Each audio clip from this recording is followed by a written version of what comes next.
Hello and welcome to the Intel Brief. Today is Monday, the 20th of July. I'm your host, Daniel.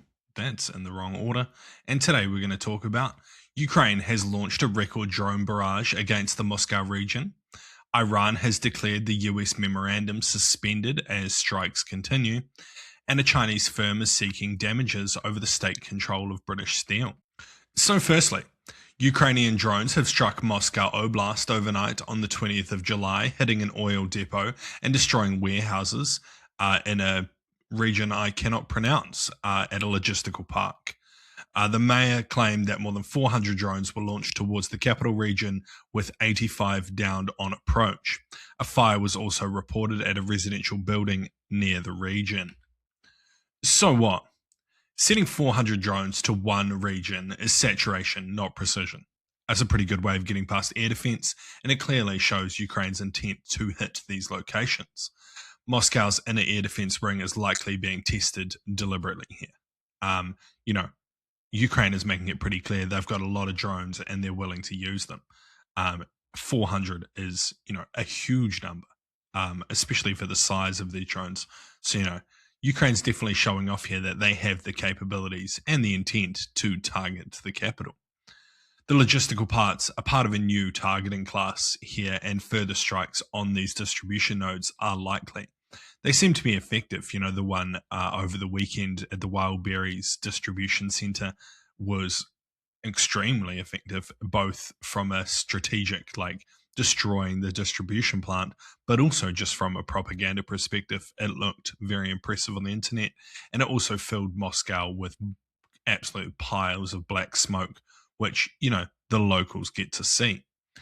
And the claim of 85 intercepts, while unverified and possibly understates what actually got through, 85 isn't even a large number to claim that they downed.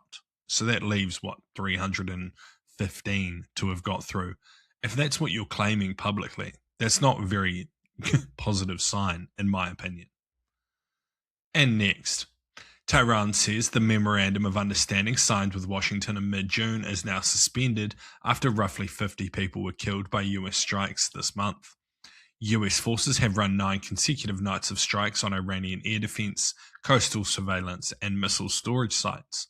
Trump has threatened to move on to Iranian power plants next. So what? The wording here is pretty specific. Suspended is not withdrawn. They're not saying it's completely over. So, they've clearly chosen that word to make sure that there is room for de-escalation and trying to walk back towards the MOU that was signed earlier, possibly because they liked the deal. But 9 nights against air defense and coastal surveillance looks like suppression and shaping operations, not yet punishment, as Trump tried to claim, though moving on to power plants would be pretty significant and could have significant ramifications for the civilian population. If they were to strike the power plants, it seems possible that Iran could exit the MOU just because of the repercussions there. And lastly, the Chinese owners of British Steel were seeking damages from the UK government over its takeover of the company. London seized operational control of the Scunthorpe works under emergency legislation in April 2025 to stop the blast furnaces being shut down. They argued that the intervention stripped them of control of its investment without any compensation. So what?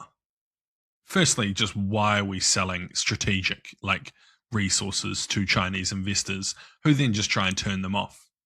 That's a massive issue here. But the payout would set a precedent that I think possibly could deter future Chinese investment in UK strategic industry. If they lose a lot of money here through the UK taking control of it and not giving them any money or giving them very minimal money, then China may be less willing to invest in this kind of infrastructure, which, is a positive in my opinion. Why they're doing it in the first place is possibly not for money, though. So, that's got to be taken into consideration here. And Beijing is likely to frame this as political discrimination rather than a commercial dispute. They're likely going to say that, they're targeting it because it's Chinese ownership, even though they tried to shut down the factory, claiming that it was unprofitable even though it was strategically vital to UK's national security. And yeah, due to this, steel is now being treated as a security asset across Europe. Well, not just due to this, but because we need steel to build a lot of weaponry.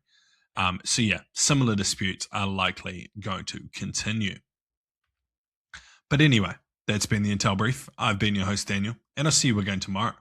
See you!